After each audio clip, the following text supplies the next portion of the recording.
The rain fell hard that night, washing the world in silver and fear. Lily Carter, 7 months pregnant, bruised and trembling, drove through the storm in a car that sounded as tired as her heart.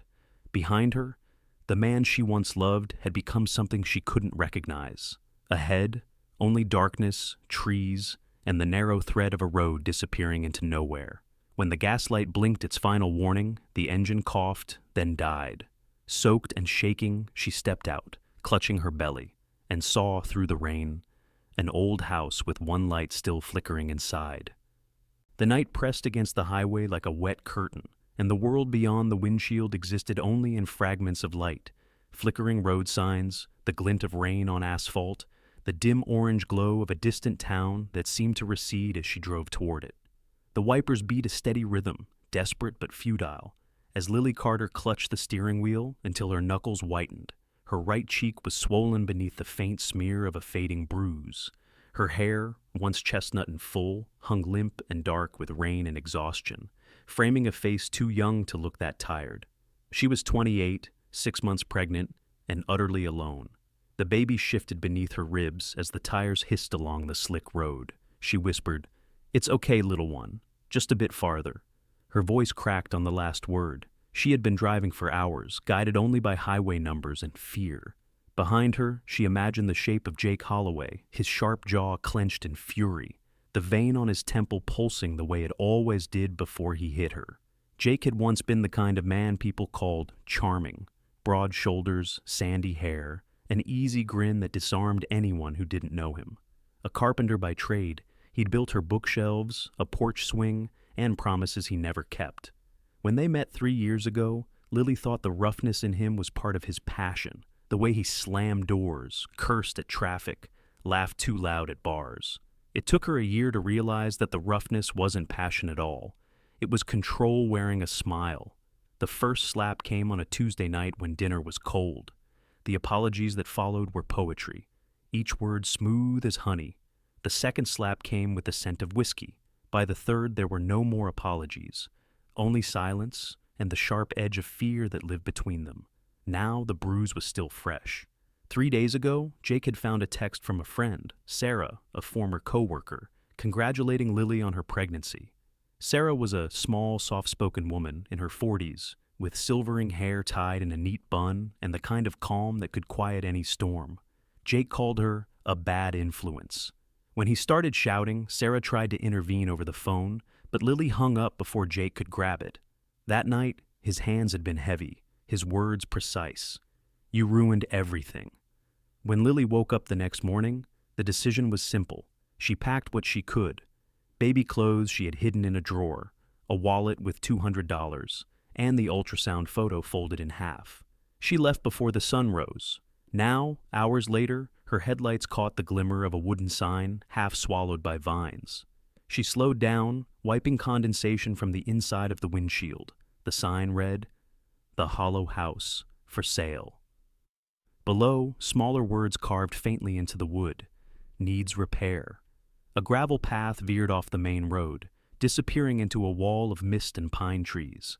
Lily's gas gauge hovered just above empty. She turned the wheel without thinking. The path wound deeper into the forest until the trees thinned, revealing an old brick house crouched beneath the storm. Its walls were veined with ivy, its windows clouded, its roof sagging slightly in the middle like a tired spine. The porch light flickered once, then died. Lily parked beside the rusted mailbox and killed the engine. For a long moment she sat there, listening to the rain drum against the hood, trying to feel something other than fear. The silence of the place felt heavy, but not cruel. It reminded her of the quiet that follows grief, the stillness that isn't emptiness, but rest. When she finally stepped out, her boots sank into mud. The air smelled of moss and something faintly sweet, like dried lavender. A crooked "for sale" sign leaned near the steps, and beneath it, a smaller note in fading ink. "Key under mat." She hesitated before bending to lift the mat. The key was there, cold and real. She turned it in the lock, and the door creaked open as though exhaling. Inside, dust motes floated in the beam of her flashlight. Cobwebs clung to the ceiling corners. A single rocking chair sat near the window, draped with a sheet. The place felt forgotten, but not abandoned, like someone had left in a hurry and never returned. Lily's breath misted in the air as she stepped inside. The floor groaned beneath her weight. In the kitchen, she found cracked tiles, an ancient stove, and a window overlooking a yard swallowed by weeds. Something about the space felt strangely familiar, though she had never been here before. She sat in the rocking chair and let her hand rest on her belly. The baby kicked once, gentle but firm, like a reminder.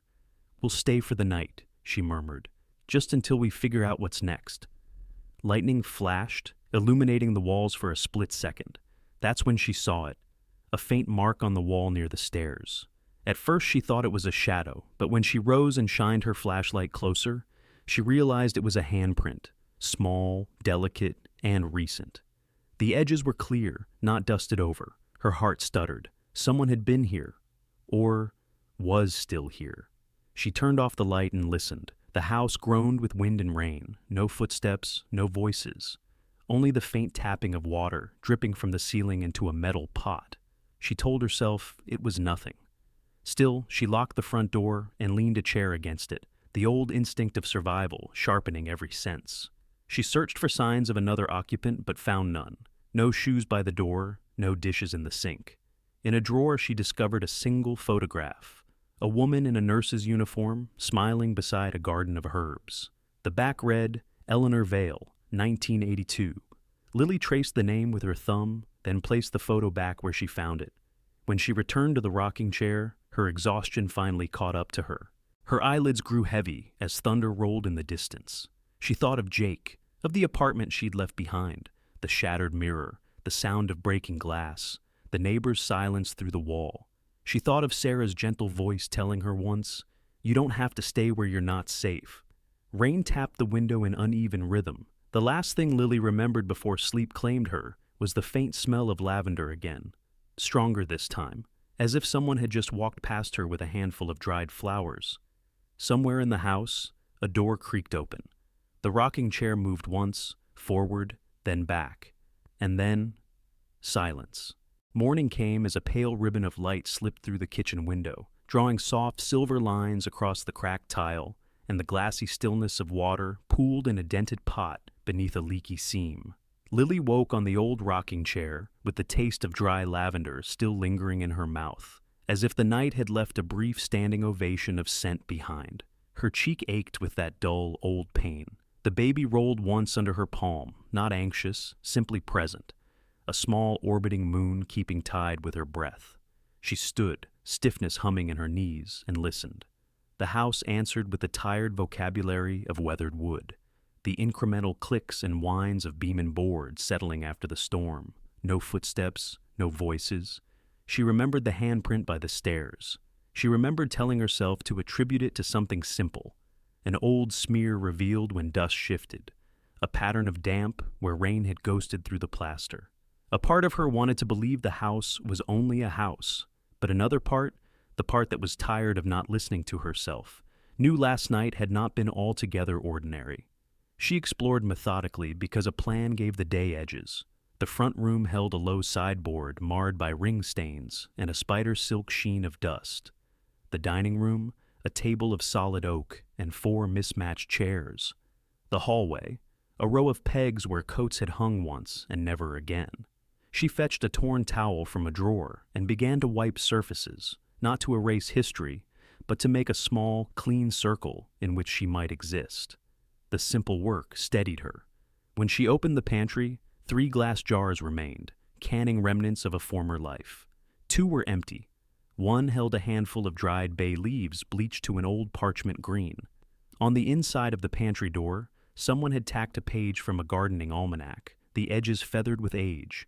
A thin, tidy hand, Eleanor Vale, she guessed, had underlined moon phases and penciled notes about sowing, when the soil could be cupped and crumble between the fingers. By mid-morning, the rain had dwindled to a mist that made the trees look like they were breathing. Lily decided to try the town, if only for gasoline, if only to stand beneath fluorescent lights and see other faces and learn the shape of a day that wasn't built around escape. She found a canvas tote, tucked her wallet and the folded ultrasound inside, and turned the key. The car groaned, then caught. The The world beyond the driveway was a corridor of pine and birch glistening with wet. She drove slowly, small stones popping under her tires, following the road she had taken in reverse. The forest thinned, the road widened, and a weathered sign announced Miller's Bridge. One grocery, one pharmacy, one diner, and a handful of storefronts that looked like they'd seen the same family surnames pass through them for generations. The gas station sat at the corner where the main road kinked like a crooked elbow. The awning's paint peeled in vertical scrolls. One pump was shrouded in a plastic bag and duct tape. The other hummed with a patient mechanical calm. Lily pulled in, rolled down the window, and fumbled with her card. The bell over the door of the small convenience store jingled. A woman stepped out and raised a hand in a gesture that was both greeting and permission. To exist, to be here, to need something. "Morning, sweetheart," she called. "Want me to flip it to auto?" Her voice had the warm burr of someone who had laughed more than she'd complained in a long life. She looked to be mid-50s, compact and sturdy, with a soft, square jaw and a halo of black curls threaded generously with gray. Her skin was the warm brown of coffee with cream. Her eyes were mercifully curious, but not prying. She wore a red work shirt with Edith stitched over the pocket in white thread and a wedding band that had known grease and soap in years. I think I've got it," Lily said, then managed a smile she had to construct piece by piece. "Thank you, though." Edith gave a small nod as if to say, "Noted. You'd like to be left to do it yourself." But she lingered a heartbeat, taking Lily's measure the way townspeople do, with a kindness that didn't need to be qualified. "We get storms," she offered casually. "If your power flickers, the diner 2 blocks down will pour coffee even if we all have to heat it on camp stoves. They'll know you belong if you order pie. Folks here have a weakness for pie." She eyed Lily's cheek without making her look at the look, her voice softened by half a shade.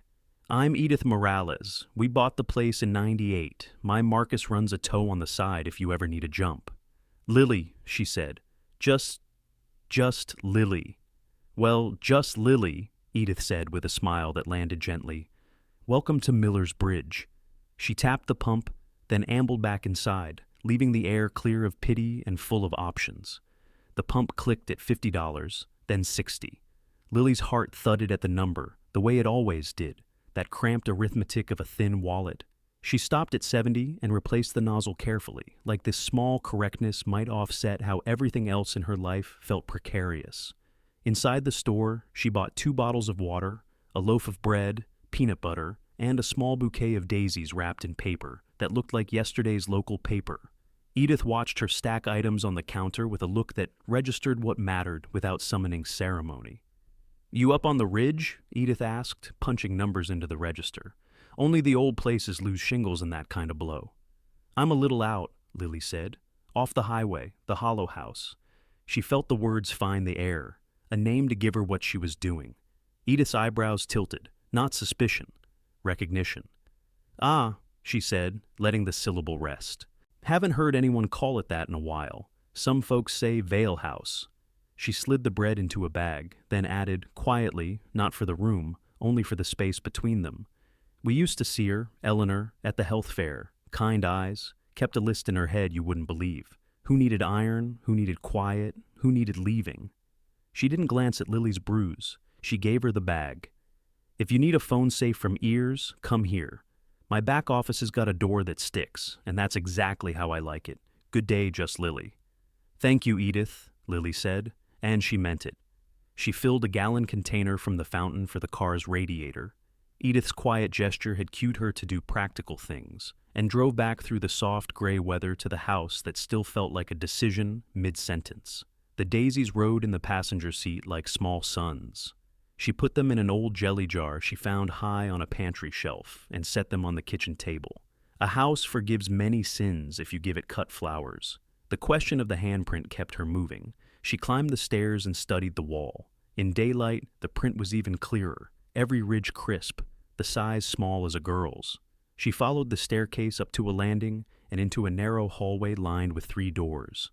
The first opened to a bedroom, with a bed frame stripped to springs and a wardrobe that smelled faintly of soap flakes and dry cedar. The second held a small space with a desk, its roll top down and banded with a leather strap that time had stiffened.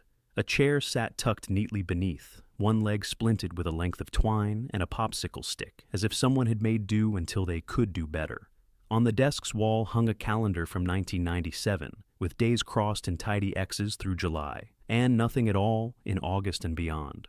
The third door revealed a narrow bathroom, a clawfoot tub, a mirror crazed with a spiderweb of cracks that split Lily's face into a dozen different expressions. Don't look too long, she thought. Choose one that can do dishes and breathe and keep you from calling back what you left. Back downstairs, the house gathered her toward the kitchen, as if familiarity were a law of physics. Under the sink, she found a small toolbox with a paint-streaked handle and a handful of screws rattling like dry peas. She tightened a cabinet hinge, leveled a shelf by rolling a coin under the foot, and fixed a loose handle by reusing an old screw that felt as if it belonged there. The small successes stacked up into the sort of courage that has nothing to do with grand resolve and everything to do with standing up again and again. By early afternoon, as the light brightened, she moved the kitchen table enough to sweep beneath it, and her broom clicked against something that rang not like wood, but like metal. She crouched and ran her hand along the gouged boards. There, a thin oval of iron sunk flush with the floor, paint-locked and nearly invisible, attached to a small square panel whose seams had been disguised with careful filler and a smear of stain. She sat back on her heels and waited for the familiar wave of what now to crest and pass. The house had been keeping a secret by the stove all these years. She fetched a butter knife from the drawer and coaxed the paint along the seam, flaking it up in curled wafers. She pried, gentle first, then firmer. The ring lifted. She threaded 2 fingers through and pulled. The panel resisted, then yielded with a cough of dust. Cool air rose from below, a breath you could smell. Earth, old linen, a glimmer of camphor. The opening was about 2 feet square, descending to a wooden ladder whose top rungs were polished darker than the rest, with the old varnish of hands. Her heart sped, but not with panic. The baby turned, then settled, as if the small companion within her approved. "Just a look," she said aloud, because some sentences are meant to be heard, even if only by wood. She lowered a foot to the first rung, then the second. The ladder held. The pocket of room below was not quite a cellar, more a shallow root of space cut beneath the kitchen, unobvious to a casual inspection. Her flashlight made a neat cone of light. The edges of the room were lined with built-in shelves, notched and handcrafted. There was a cot, metal frame, canvas stretched taut and emptied of mattress, covered with an old woolen blanket, folded with military economy.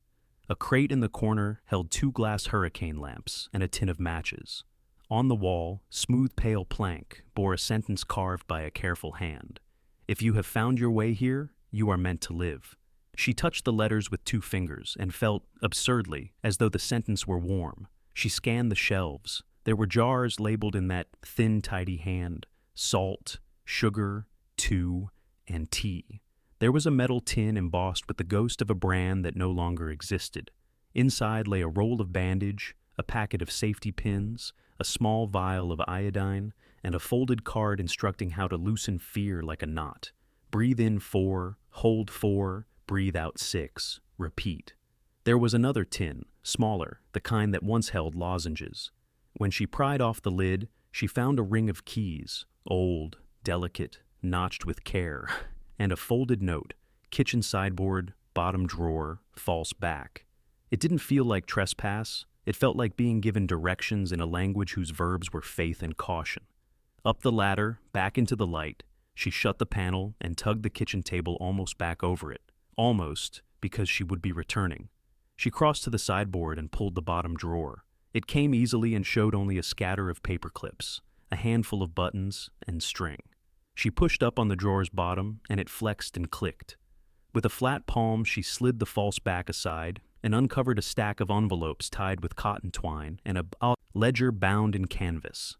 The ledger's first page bore the name, neat and unpretentious: Eleanor Vale, Domestic Ledger, 1982-1997. Beneath, in smaller letters, Home Visits, Confidential. The envelope smelled faintly of peppermint and attic summers. Each had a name and a year: MW 1985, JR 1989, CT 1992. Hands shook when gratitude is written. You can feel it in the stoop and the surge of ink. Lily set the envelopes gently on the table, then opened the ledger first because the ledger looked like a map. The first pages were ordinary housekeeping, lists of preserves, plantings, mending to be done. The kind of record-keeping that underwrites a self-made life. Then, midway through, the entries shifted, still tidy, but more urgent. Tuesday, late frost on dill. Reteach posture to Mrs. Quinn to ease backache. Left broth on stove for M, who has not been eating. Thursday, met R at grocer's. Asked about arm bruise without asking. She looked relieved to be seen. Friday, night visit. Boy arrived early, mother frightened but steadied. For her tea. Lemon balm, chamomile, a whisper of honey. For him, a world that will not teach the wrong lesson. She read until the words blurred, until the room felt peopled with women whose names were initials not to erase them, but to shield them, and the sense of Eleanor surfaced not as a ghost, but as a practice, attention married to action. She untied the twine around the first envelope. Inside, letters unfolded like slim birds. Dear Ellie, I thought my jaw was broken. You took one look and said soup, no questions. Thank you for not asking in a way that would have made me lie. Another, in pencil, the letters tall and tentative. Dear Ms. Vale, I took your advice and hid the money in the flour tin. He never bakes. You were right. We leave on Thursday when his brother is in town. Bless you for seeing me. A third in a rounded hand that seemed to belong to someone who had learned to write from a nun. Eleanor, the boy is here and whole. Your blanket was the first soft thing to touch him. I send a part of my courage back to you in case you need it for someone else. It was not voyeurism. It was like picking up a quilt and finding each square stitched with someone's inheritance of hope. She read until afternoon, slid toward evening, and the house grew that particular quiet older homes find just before the lights are switched on. She could feel the baby's wake-sleep rhythms now. Her hunger announced itself in the practical language of peanut butter. She stood, made 2 sandwiches, and ate one standing by the sink like someone on a job. She poured water into a glass and put the daisies on the sill. She ate the second sandwich more slowly at the table and sifted the remaining envelopes into a neat stack. Only then did she notice one pushed farther back in the false compartment, caught on a splinter. She freed it carefully. It had no initials, no year, only one word in that thin, assured script. If. She held it a moment, longer than necessary before opening, because some small gutted places in us resist hope even when it knocks politely. The letter inside was short enough to memorize and shaped like a key. If you are here and you are afraid, do not doubt that you have already done the hardest thing. There is a ladder in the kitchen. There is tea beneath the bed in the second room. There is a woman at the gas station who knows how to keep a door closed. There is a librarian in town, Amelia, whose hair looks like autumn, and whose silence is a choice she will make for you. There is a phone in a drawer in the desk that cannot be traced. There is a map under the desk blotter. There is you. You are enough to light your way through today. Tomorrow can be solved with tomorrow's matches. E.V. It was not the miracle of intercession she felt reading it, but the miracle of anticipation. Eleanor hadn't believed in coincidence. She had believed in preparation. The desk. Lily brought the letter with her and went to the small room with the roll top. The leather strap cracked when she unbuckled it, a soft, brittle sound like dry leaves. The roll top nudged back with effort, revealing a tidy geography, an inkstand, a blotter, a ceramic dish half full of paper clips shaped like swallows, and a drawer that did not look like it wanted to be opened by anyone but a person with a letter saying it could be. She tried gently at first, then slid it to the left, then lifted slightly and pulled. It yielded, stubborn, then cooperative. Inside lay a small black phone, the size of an index card with a stubby antenna, and a charging cord wrapped in twine. A folded paper with numbers written once and rewritten again as if tested against time, and a map drawn in pencil on thick paper. The house at the center, the yard, a garden not yet reborn, a path into the trees that curved toward a stream, and 3 small X's labeled with sometimes and always. She grinned despite herself. Someone with a dry, kind wit had lived here. She traced the route with her finger, then replaced the phone and the map, and took the folded paper of numbers with her to the kitchen. She was about to tuck it into her tote when a car sound braided itself with the wind. Tires on gravel. The sound was wrong. It didn't belong to Edith's battered pickup or to the melt of quiet the road usually lent the yard. It curled the hair on her arms upright. Lily set the paper down and moved to the window, staying left of the opening so her shadow would not make a signature on the glass. The car nosed into the drive without haste, black, low, clean even after rain. Whatever had arrived lived in a world where objects were fussed after and errands were executed, not performed. The engine cut. Long seconds happened. The driver's door opened. He was taller than Jake, clean around the edges, but with the same economy of motion some men learn from being watched by other men. His suit was charcoal, his shirt blue. He had the browned skin of someone who golfed or ran outdoor meetings. His jaw was a geometry of confidence, hair dark and precisely parted as if there were a rule about it. He looked mid-40s, perhaps older for the way his mouth held a line that said things like, "We can proceed if," at precisely the same tempo every time. He carried a leather folio and a smile that had the wrong temperature for a front porch. When he rang the bell, the chime made a tired ding and settled with a thunk, as if relieved to be useful. She opened the door but kept the chain. "Can I help you?" she asked, the sentence flat so he could not bank into it. "Miss Carter?" His voice was warm in the way of gas fireplaces and bank lobbies. "Or perhaps it's Miss. I'm sorry, I should have introduced myself. I'm Amos Whitaker." He lifted a business card toward the gap, presenting it sideways like a servant offering a receipt. "Whitaker and Sons Realty. My sons, in theory. I've been an agent here for 35 years. I handled the listing for this property back when it was a listing." He took a measured breath that landed between sympathetic and performative. "We noticed activity, lights. I thought I'd stop by to be sure you had a key legitimately and weren't. Well, children find their way into old places, and I hate to see someone fall through a broken board." Up close, Amos Whitaker's particulars assembled into a picture that made sense for his role. He had the hands of a man who signed rather than hammered, long-fingered, soft knuckles, a wedding ring polished thin at the underside by habit, and the small creases at his eyes that said he had practiced smiling as part of a job description. Beneath the polish, though, sat a watchfulness that belonged in a different profession. Maybe he had been a teacher once. Maybe he had been the sort of boy who learned to read a room because it kept him safe around a father with moods.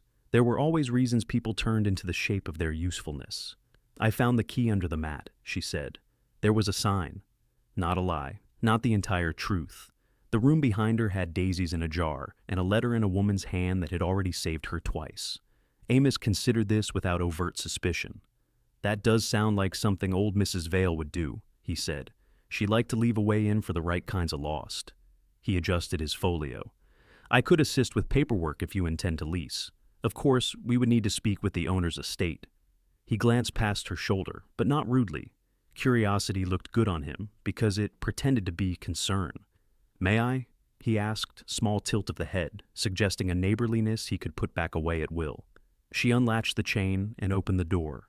Either this was the sort of risk she could handle, or she was gathering information, and both were necessary. He stepped inside with a care that made him a decent actor or a decent man. At the very least, he would not scuff her floor. "The roof will need attention before winter," Amos said, looking up, and for the first time she believed he might know the difference between concern and performance. "I can recommend a roofer who won't take advantage. The porch has settled a little on the left. If you can find railroad jacks, you can coax it back in a morning, but I suppose that's not a 6 months pregnant sort of chore." His gaze flicked to her belly in a way, respectful as a salute. "I grew up in a house exactly like this. Drafts and hidden doors and cupboards with opinions. My mother kept a hot water bottle on every chair in winter. It was frugal and it worked." "Did you know her?" Lily asked. "Eleanor?" He measured his answer. "Enough to nod to in the grocer's," he said. "Enough to know she was the sort of woman my mother hoped I'd marry, which is to say independent and clever with her hands and wired for mercy. She did not wish to be known in the ways that make for easy stories, but people who needed her always found their way." He took a card from his folio and laid it on the table beside the daisies. "If anyone troubles you, kids breaking in, a man who doesn't understand the word no, I can call Deputy Hale. He's better than most. New father, which has improved his judgment immeasurably." The corner of his mouth twitched. "I'm not here to police a person's privacy. I am here to ensure this house continues its habit of being useful. He paused. And to satisfy my own affection for its bones. Thank you, she said, surprised to mean it. He nodded once, a small bow that seemed to belong to an earlier era, and left with less sound than he brought. Through the window, she watched his car reverse down the lane, then disappear into trees. Relief touched her like cool cloth. Then, because survival renovates paranoia into procedure, she checked the chain twice and slid the chair back beneath the knob. Twilight leaned into the kitchen. The daisies tilted their yellow faces toward whatever light remained. Lily returned to the ledger and the letters. She read one with a list of bus schedules scribbled in the margin, another with a recipe for broth, annotated with, "For bruises one cannot see." She found at the bottom of the false compartment a small packet of photographs secured with a paper band. They were honest photographs, no poses, no vanity, women in kitchens, babies still in the raw astonishment of existing, cups of tea held like talismans. In one, Eleanor stood with her sleeves rolled and a smile that was only partly for the camera.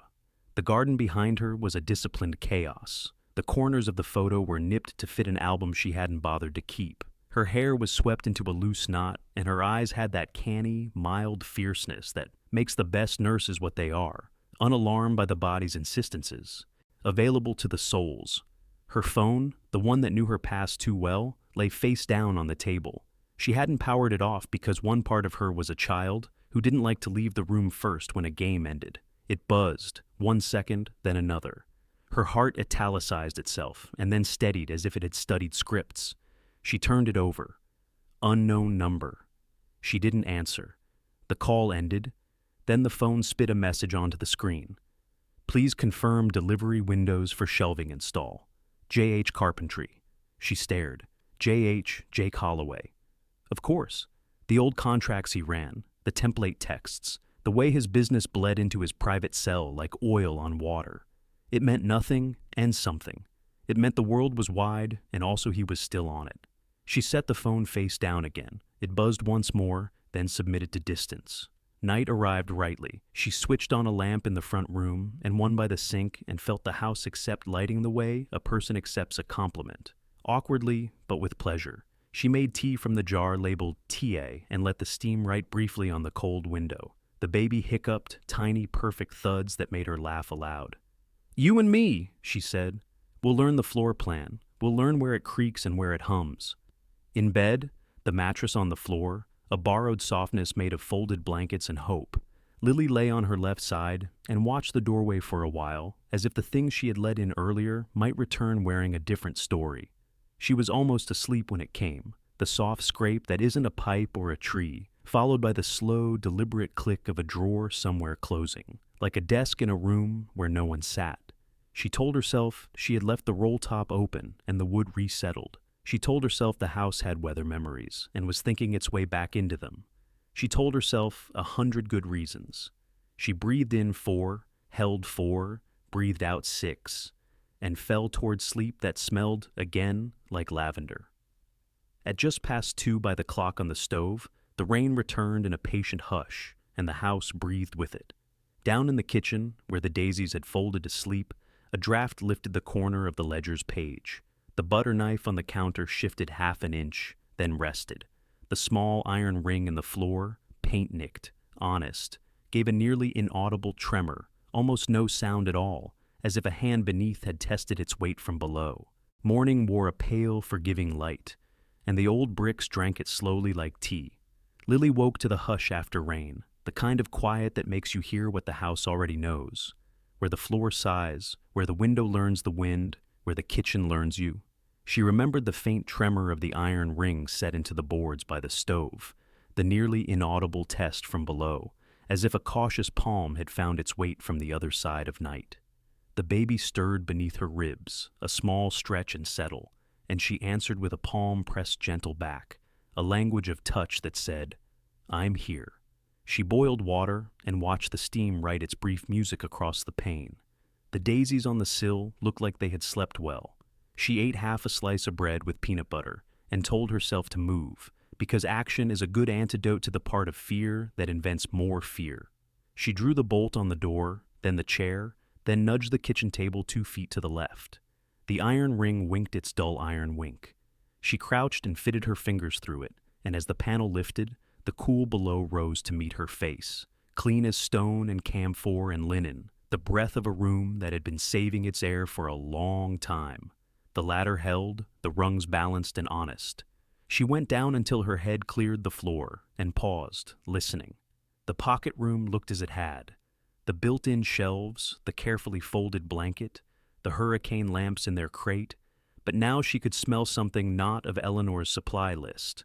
The faintest fugitive warmth of a body that had slept and left, the trace of salt that skin leaves on wool, the ghost of crackers in the air. On the shelf with the jars labeled salt, sugar, tea. One of the sugar jars had been nudged exactly a finger's width forward, then returned almost but not quite flush to the ledge. On the cot, under the wool folded tight with the old discipline, a corner had been tucked twice and then once again, the way small hands correct themselves with care. Beside the cot, on the plank floor, lay something ordinary and terrible in its implication. A single lavender hair tie stretched thin, the elastic tired from doing its best.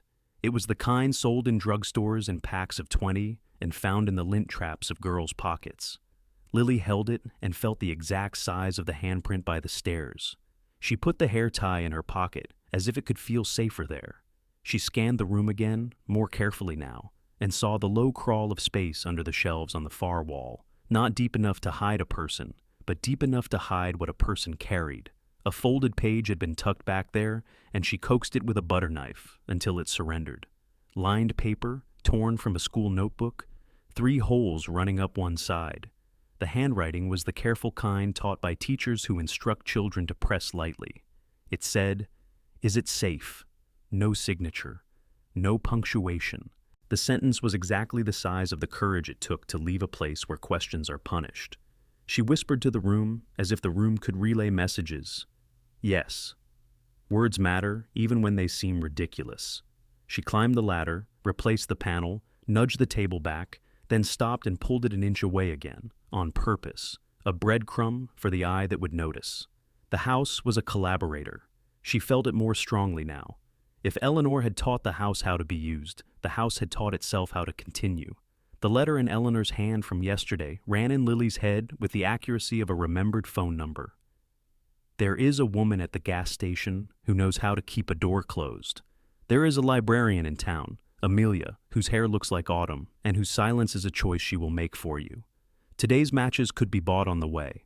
She dressed in a sweater that didn't invite comment, tied her hair back, tucked the folded lined page in her pocket with the hair tie, and drove into Miller's Bridge.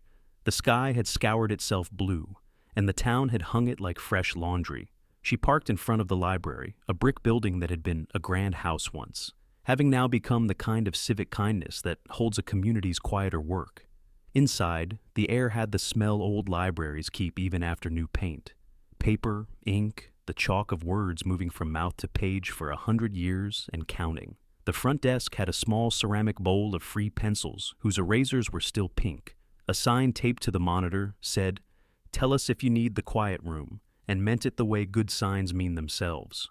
The woman at the desk looked up and made the sort of eye contact that is both greeting and permission. She had hair the color of late October, a mixed copper and auburn that seemed to have borrowed a low sun, and wore it in a loose spill that softened an angular face.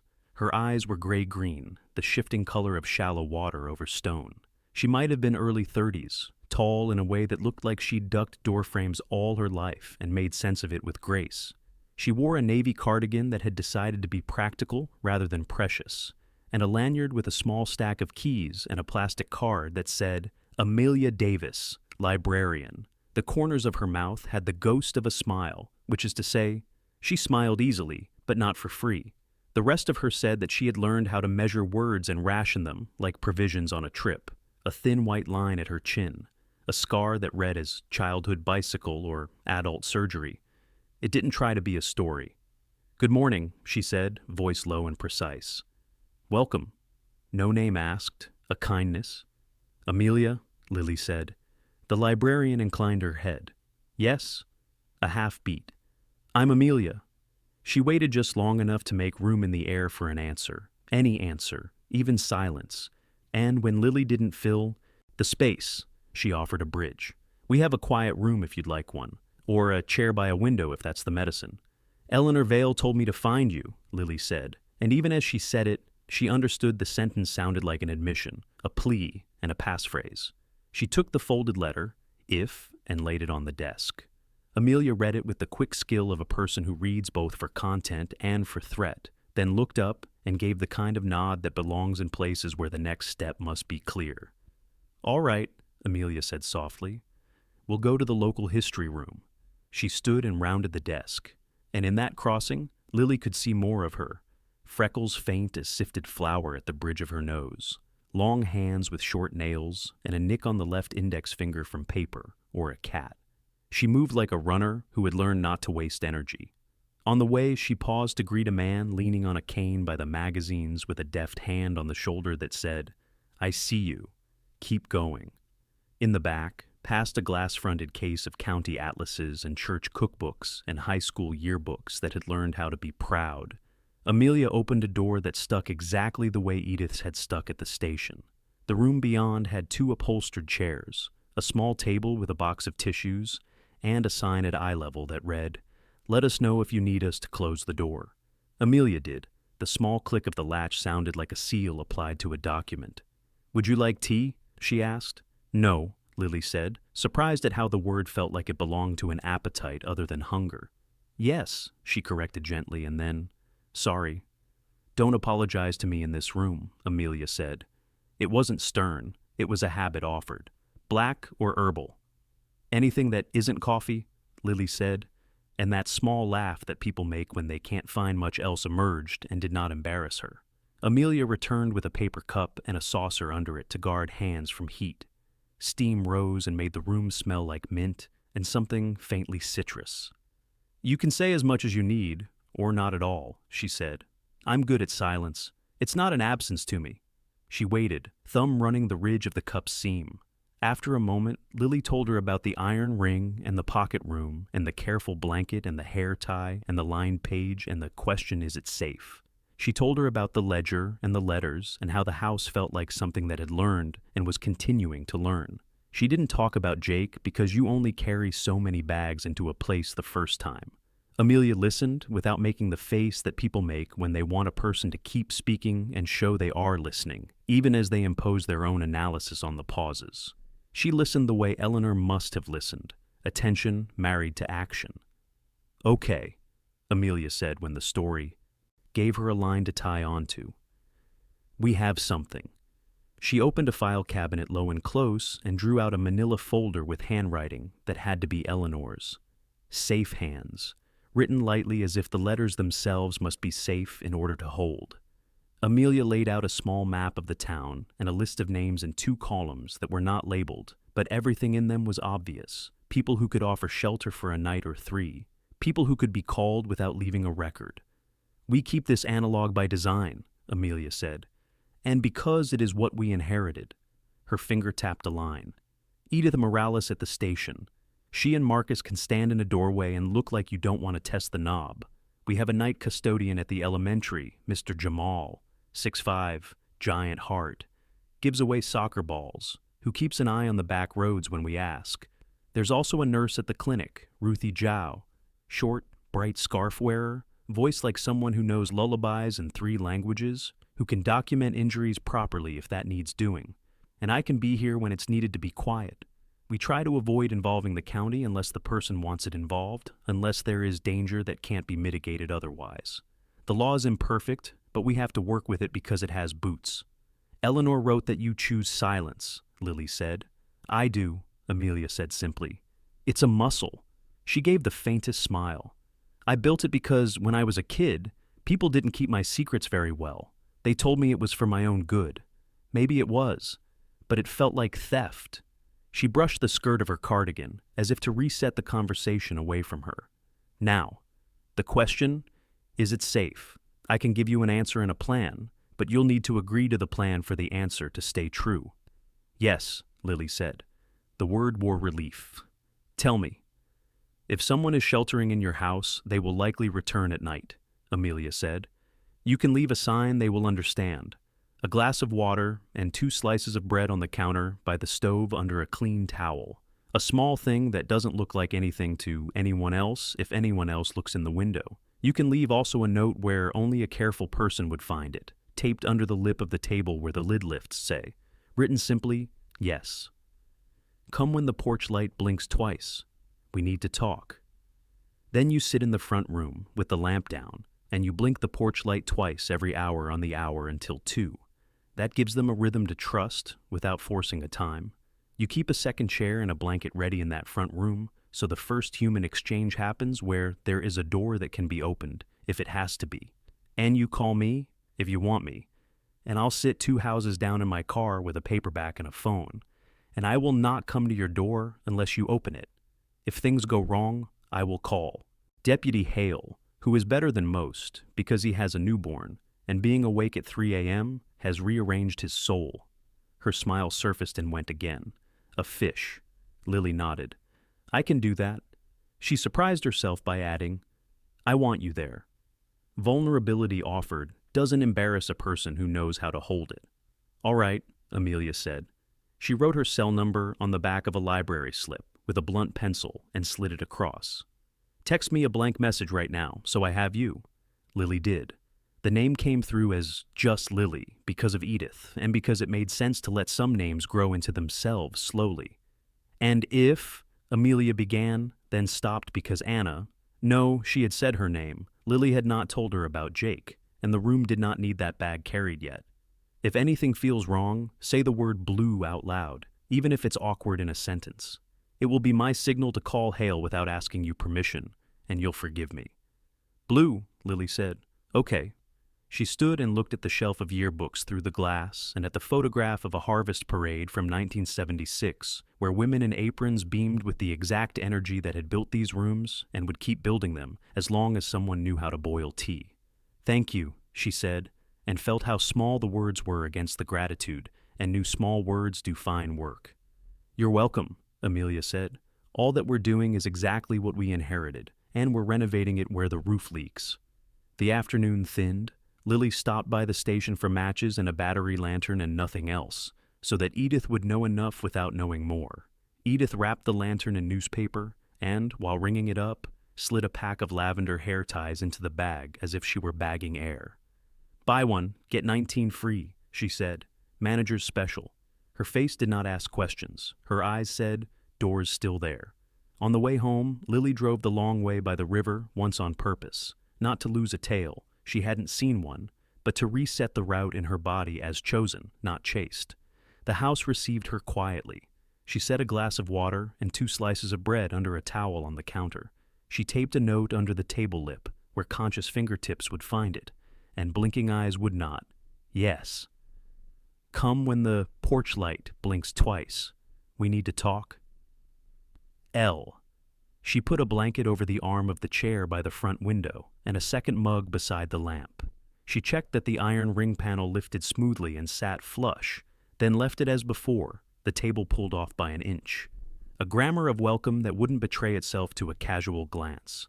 She drew the porch light chain twice at 7, again at 8, again at 9, the small gold circle of light shrugging on, shrugging off, a code. Each hour she texted Amelia, a single period. Each time Amelia sent back the same, here. At 9:30, the house changed its breathing.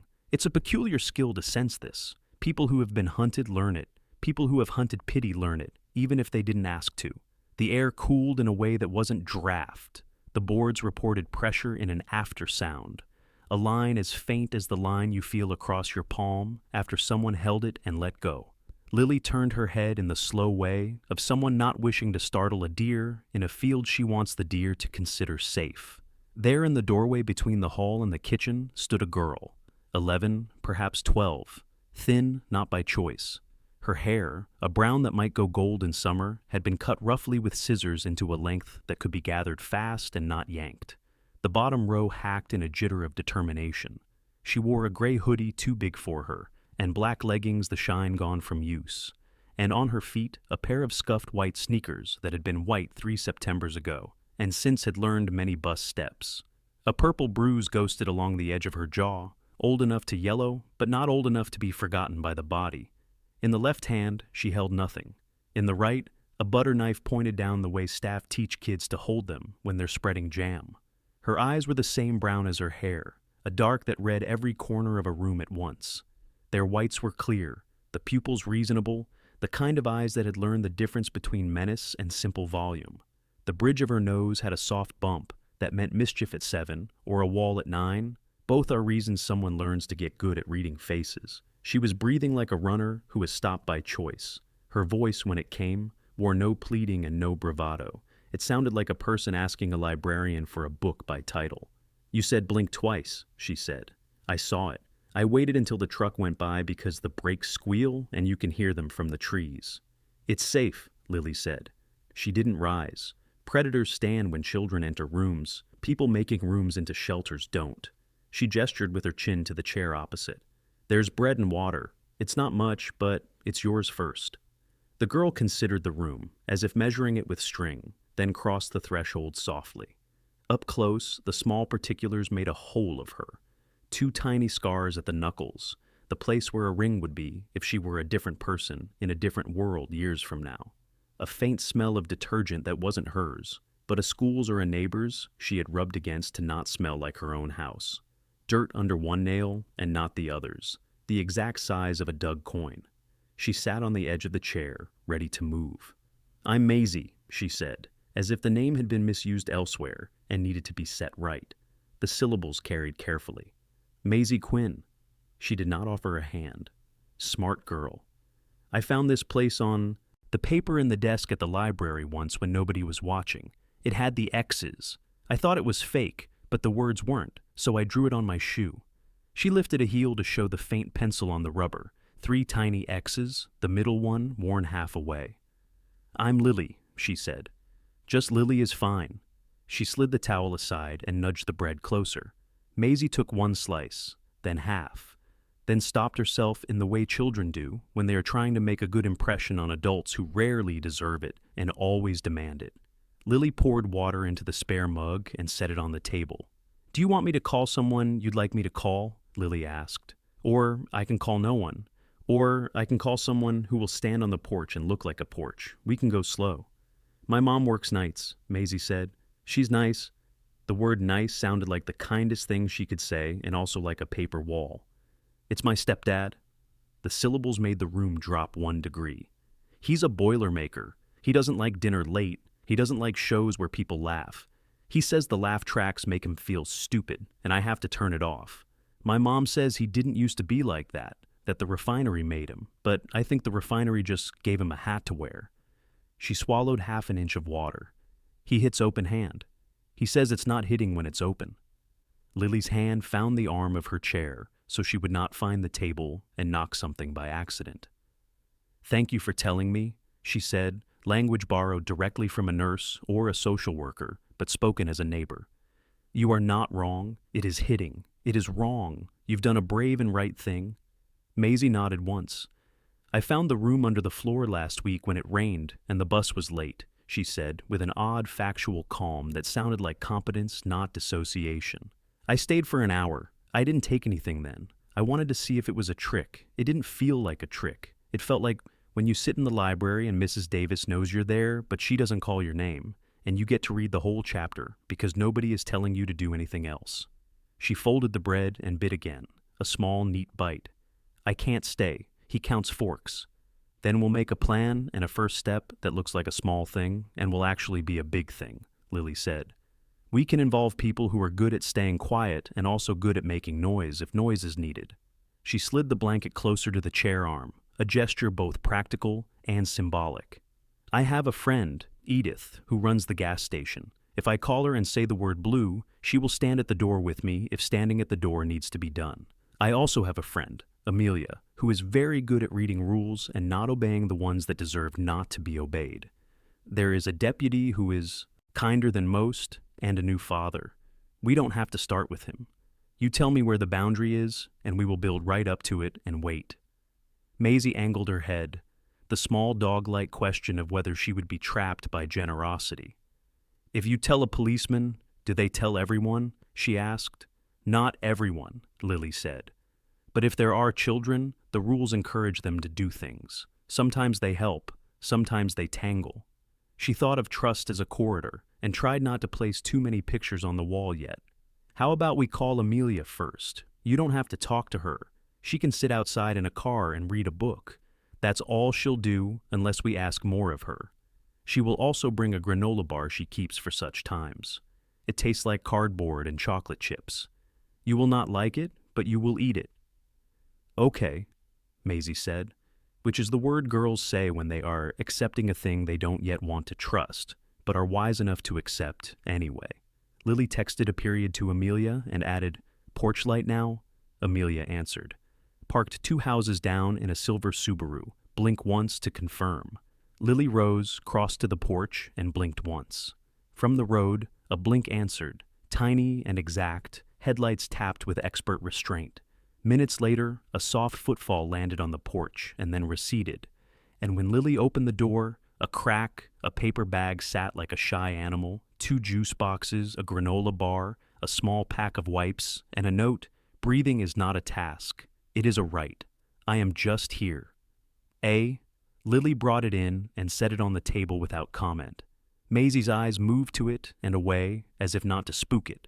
She took the juice box with a quick small hand. She did not slurp. Eleanor's house had instructed people well for a long time, and still did. "Can I ask you something?" Maisie said, after the juice made her mouth brave again. "Yes." "Why do you have a bruise?" the girl asked, direct without cruelty, a scientist with a data point. "Because I left," Lily said, and the truth rested in the room, like a weight that fits in the palm. "Someone didn't like that I did. It'll fade." She saw the calculus click behind the girl's eyes. Solidarity is an accelerant. Shared pain is a ladder, and not a pit if held correctly. "Stay until 9:55, Lily said. "We'll make it look as if a nap happened in a chair and a snack happened at a counter. I'll walk you to the trees so your steps on the porch don't write anything down." Maisie shook her head. "I know how to leave a place," she said with a small smile that did not deserve to exist, and did anyway. "I'll be back when the light blinks on a different night. 2 nights?" Her eyes sought the window in a way that said unsaid complications. Shift schedules, money, the wrath of men with hats from refineries. 3, she corrected, then set her jaw as if bribing her own. Fear. "Tomorrow." "Tomorrow," Lily said. "I'll leave bread and water and a towel and nothing else. It will be the same so you can trust it. If something changes, I will leave a hair tie on top of the towel. That means, don't come, try again the next day.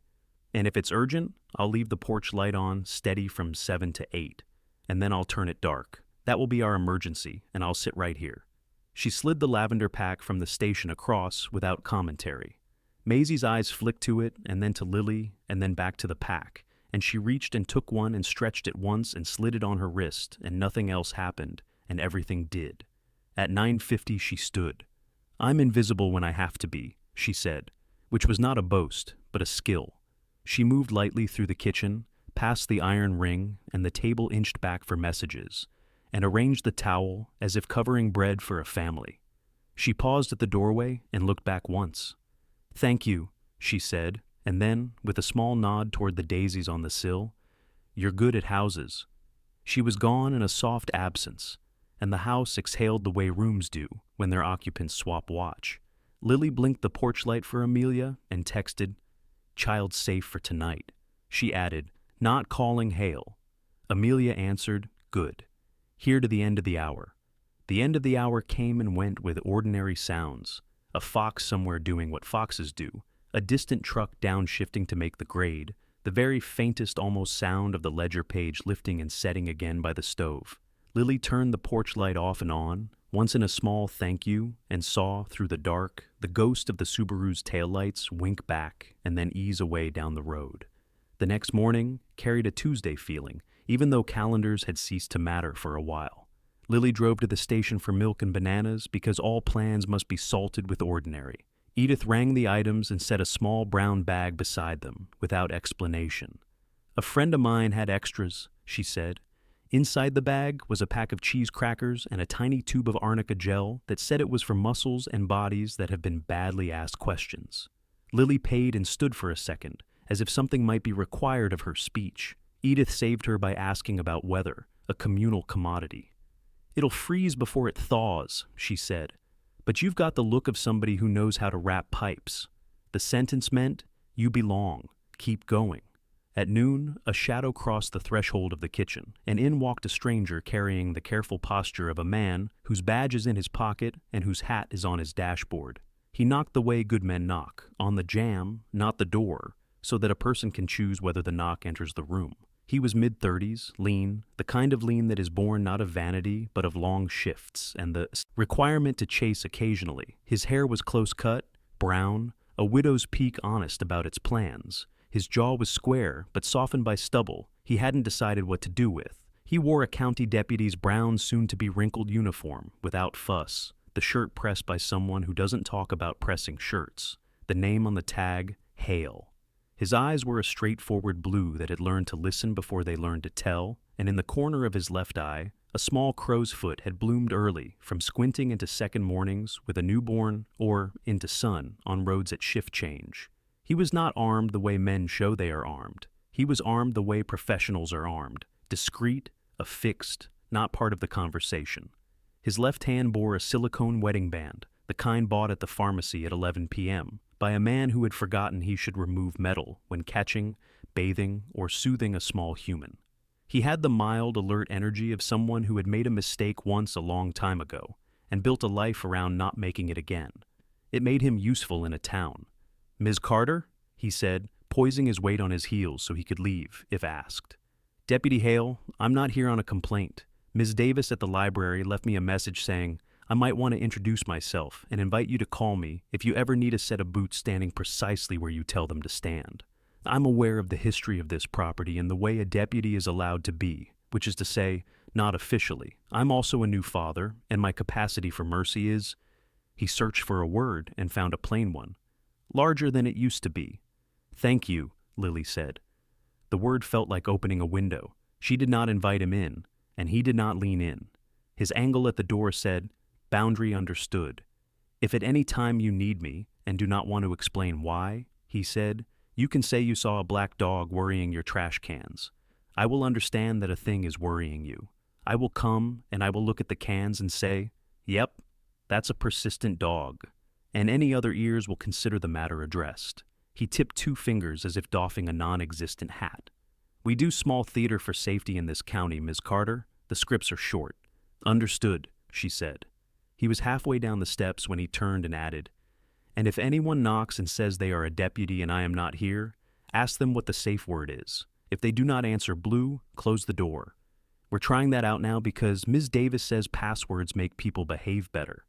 He smiled in a way that made the smile part of the plan. He left, and the house kept his shape for a minute afterward, the way houses do with good men.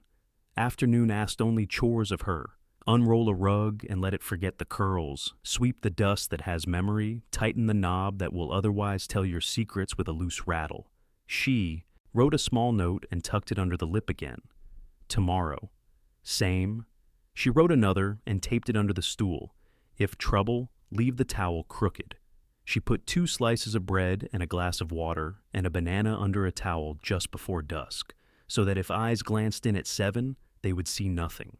She blinked the porch light twice on the hour and sat in the chair with her blanket and a book she could not read and a breath she could. The house held. The night did what nights do when they are asked to be patient.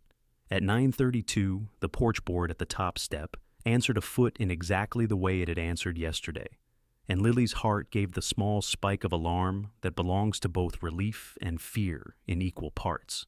She blinked the light once, long, then again, and the doorframe made the whisper sound it makes when air replaces absence. She did not stand. The girl in the hoodie stepped into the pool of lamplight and closed the door behind her, the way caretakers do, gentle so the door won't come back to complain later. She held her hands out, palms visible, the way people do when they'd like not to be misunderstood. Lily saw immediately the wrongness. The right sleeve of the hoodie was darker at the cuff, a dull rust that hadn't been there last night, and Maisie's jaw was set in the way of people who have decided not to break until they're safely in a bathroom with the fan on. "He counted forks," Maisie said evenly. "He counted wrong." Her eyes were steady and just beginning to glass. Lily reached for the towel and lifted it and set the banana in the middle like a moon. "Emergency," she said softly, and walked to the porch and turned the light on steady, one hand over the chain to keep it from rattling. She texted Amelia one word: "Blue." She went back to the chair and wrapped the blanket around the girl's shoulders as if it were none of her business and exactly all of it. The night outside took a long breath, and the house matched it, and Lily felt in her own chest the small rearrangement that happens when a plan stops being a plan and becomes an event. Rain began again just before midnight, light as a whisper, but steady enough to turn the gravel road into a ribbon of silver. The old house breathed with the storm, every rafter ticking as if keeping time with the thunder beyond the ridge. Lily sat beside the front window, a blanket wrapped tight around Maisie, who trembled more from exhaustion than cold. The girl's sleeve, still damp where the brown stain had dried, stuck slightly to her wrist. "It's okay," Lily whispered, her voice careful, slow, each word set down like stepping stones across a river. "You're safe here." Maisie didn't cry. Children who have learned to survive rarely cry when they should. She just watched the fire in the stove flicker and die, her eyes hollow, her lips pressed so tight they looked carved. "He said I dropped a fork," she murmured finally, so quietly Lily had to lean closer to hear. "He said he counted 6, and there were only 5. Then, with a sharp breath that might have been shame or disbelief, "There were 5 because I hid one. I wanted to eat in my room." Lily's heart ached. She brushed a lock of damp hair from the girl's forehead and forced herself not to cry. She had promised, no tears, no pity, only warmth. "You did the right thing, Maisie," she said softly. "You left. That's what matters." From outside, headlights cut across the window. For a moment, Lily's breath froze, but the beam didn't stop at the house. It rolled past, fading into the trees. The distant crunch of tires told her it was Amelia's Subaru, waiting as promised. Lily stood, checked that the porch light glowed steady, and cracked the front door open just enough to breathe cool air. The night smelled of wet pine and iron. She whispered into the darkness, "Blue." A word meant to travel no further than the mailbox. 10 minutes later, quiet footsteps moved across the porch. Amelia appeared, her hair pinned beneath a hood, her coat long and dark. Her face was calm, but her eyes were scanning, assessing, memorizing, measuring danger the way a soldier reads a horizon. She carried a canvas satchel and a thermos. "Deputy Hale's on his way," she said softly. "He's not using sirens. He'll park down the road." She turned her gaze toward Maisie, still wrapped in the blanket. "Hi, sweetheart. I'm Amelia." Maisie studied her, suspicious at first, then nodded. "You're the librarian," she said, half statement, half question. "That's right," Amelia said, kneeling beside her. "And librarians are very good at keeping things safe, especially people." Lily saw it then, the moment Maisie's shoulders loosened, the moment she allowed herself to believe this stranger wasn't another adult who would make promises and break them. "I don't want to go back," she whispered. "You won't," Amelia said. A knock sounded, gentle but firm. Deputy Hale stood framed in the doorway, rain dripping from the brim of his cap. He looked as he had before, lean, alert, every movement measured. But tonight his expression was different, softer around the eyes, tired in the way new fathers are tired, yet burning with something steady. "Evening," he said, voice low. "I'm coming in if that's all right." Lily nodded. Hale removed his hat and stepped inside, leaving muddy footprints that seemed apologetic. He crouched to Maisie's level. "Hey there," he said. "You're Maisie, right? I'm Alex. I work with Amelia sometimes. You did a brave thing coming here." Maisie frowned. "You're a cop." "That's true," Hale said, with a small shrug. "But I'm also a dad. My baby's only 2 months old. She cries when it rains." He smiled faintly. "So, I think she's crying right now too." That won a small ghost of a smile from Maisie. Lily watched the exchange like someone watching the first thin ray of sunrise after too many nights. Hale straightened. "We'll need to move her somewhere safe before morning. Her stepfather, Brent Quinn, correct? He's already called dispatch. Says his stepdaughter ran off again. He's angry, not frantic. That's good and bad." "Bad because he'll come looking," Amelia said quietly. "Good because he doesn't know how to sound innocent." Hale nodded. "Exactly. He's got 2 prior incidents, 1 disorderly conduct, 1 domestic disturbance. But nothing that stuck. If we handle this wrong, he'll claim misunderstanding, and Maisie will end up back there. He looked at Lily. You said you've got a cellar. Lily blinked. How? Amelia gave a small nod toward the floor. Eleanor's ledger mentioned it, a place she used for shelter when women needed a night or two. The space under the kitchen, Lily confirmed. It's clean, dry, enough for a cot and a light. Hale exhaled through his nose. That'll do until morning. I'll call child services from my patrol phone at dawn, quietly, off the record, and get a temporary protective order. Amelia, you'll sign witness. Ms. Carter, I'll need your statement too, but we'll keep your name sealed. We'll claim Maisie came to the library first. The rain thickened, drumming against the glass like impatient fingers. Hale removed his jacket and draped it over the chair near the stove. Beneath it, the outline of his holster gleamed faintly. I'll stay until daylight, he said. We're not letting him find her here. Lily hesitated. He won't come all the way out here, will he? Hale met her gaze. He's the kind of man who believes everything he owns should return to him. That includes people, so yes, he might. They moved quickly. Amelia fetched the cot and blanket from the hidden room, arranging them in the corner beside the stove. Maisie crawled onto it silently, curling beneath the wool like a small animal returning to burrow. Her eyelids fluttered, but did not close fully. Hale paced once around the house, checking windows, then positioned himself near the door, hands loose but ready. Hours passed. The storm settled into a low hum. Lily couldn't sleep, though she tried. Every time thunder cracked, she imagined the crunch of tires on the driveway. At 2 a.m., those tires came. Headlights sliced through the mist. A truck, old, loud, grinding gears. Lily's pulse lurched. Hale moved instantly, lifting a finger to his lips, signaling silence. Amelia, calm as ever, pulled the lamp cord, dimming the room to shadows. Outside, the engine idled. Then, 3 heavy knocks on the door. Maisie! The voice slurred with alcohol and fury. Maisie, you in there? I know you are. That freaking librarian been filling your head again? Lily felt Maisie stiffen under the blanket. Hale whispered, Stay quiet. He stepped to the door, but didn't open it. Brent Quinn, he called, voice professional. This is Deputy Hale with the County Sheriff's Department. Step back from the door, please. You got no warrant? Brent's reply came sharp and bitter. That's my kid. She's a liar and a thief, and she's mine. Hale's tone didn't change. Step away from the property. The sound of boots on the porch. The shadow moved closer to the window. In the lightning flash, Lily saw him. Broad shoulders, beer belly under a wet flannel, face red with drink and anger. His beard was patchy, streaked with gray, his hair plastered to his skull. He looked like a man who'd once been handsome enough to charm and mean enough to ruin it. He slammed his fist on the door. You let her out, or I'll... The rest of the threat died in a burst of light as Hale flicked his flashlight through the glass straight into his eyes. You'll what? Hale said evenly. You'll explain to my camera why you're trespassing on a protected property? Or maybe you'd prefer I call your employer at the refinery and let him know you're drunk on a Tuesday night. Brent froze, then spat onto the porch. She's my problem, not yours. Not tonight, Hale said. Go home. For a long moment, Lily thought he might push past the warning.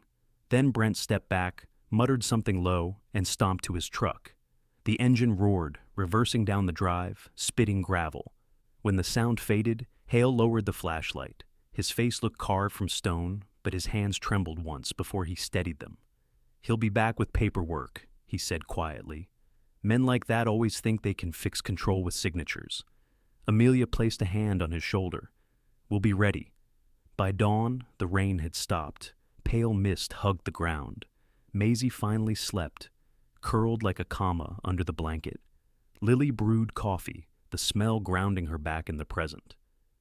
Hale stood at the doorway, watching the first light crawl across the yard.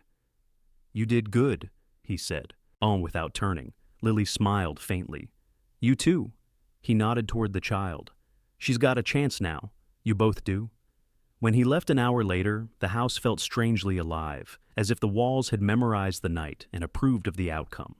Amelia packed her satchel, paused by the daisies on the sill, and said, You're part of it now, Lily. What Eleanor built. It never stopped.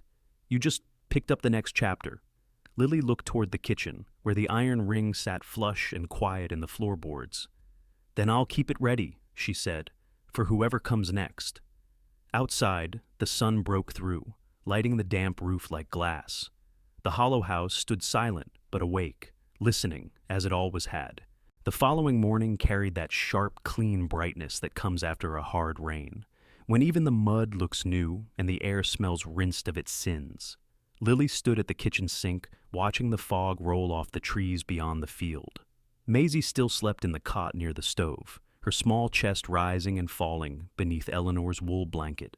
The house was quieter than usual, almost reverent, as if it too were catching its breath after the night before.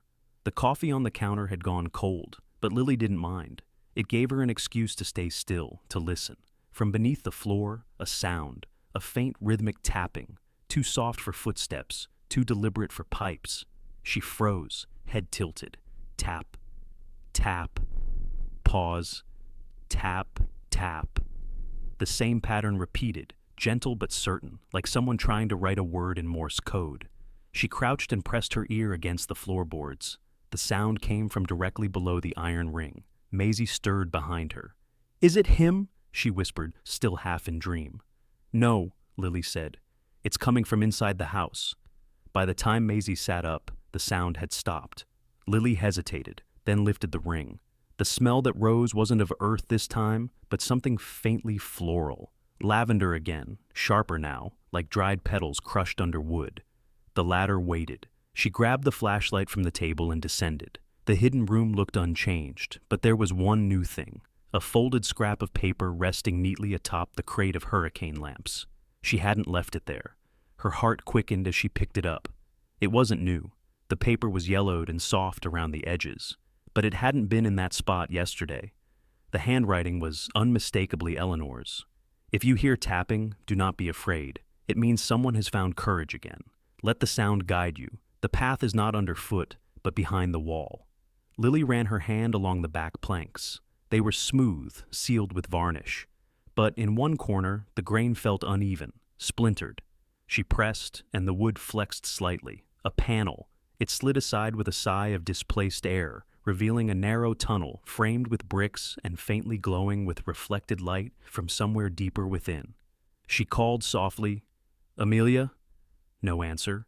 She turned back up the ladder. "Maisie, stay upstairs, all right? Don't come down." Maisie frowned. "You shouldn't go alone." Lily smiled faintly. "I'm not alone."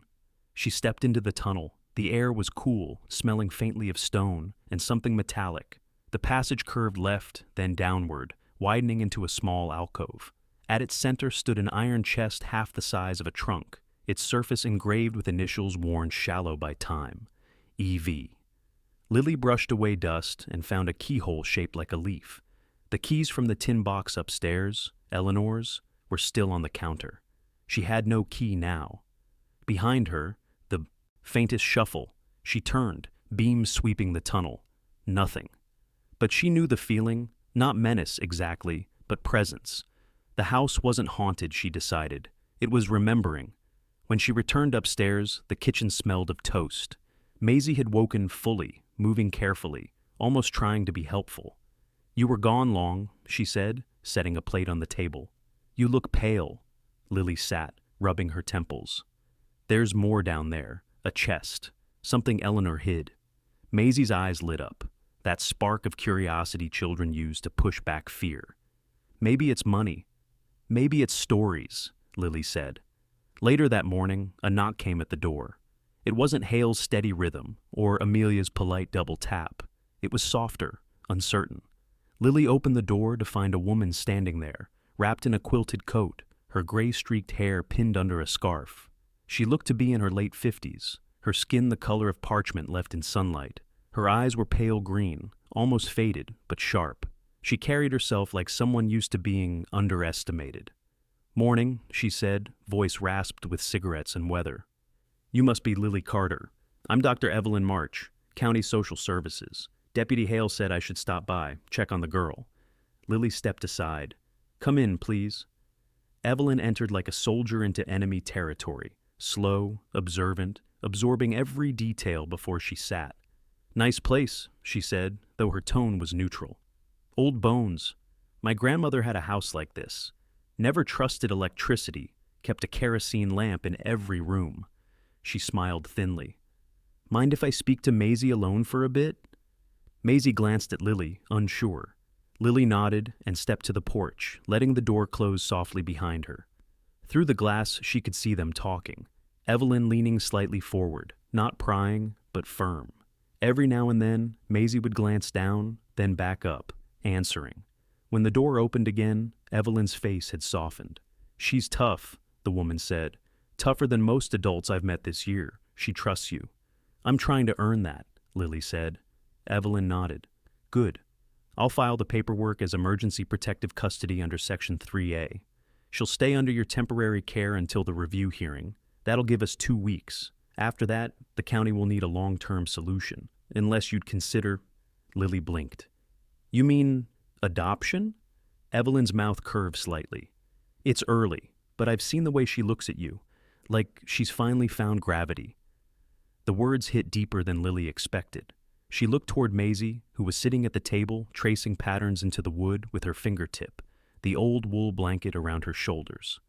"I'll do whatever keeps her safe," Lily said quietly. "Good answer," Evelyn said. "But be careful. Brent Quinn isn't done. He called my office this morning. Sober, polite, quoting his rights. Men like that are most dangerous when they start sounding reasonable." She handed Lily a card. "If he comes here again, call Hale or me directly. Don't wait." After Evelyn left, the silence returned, heavier now, full of unsaid possibilities.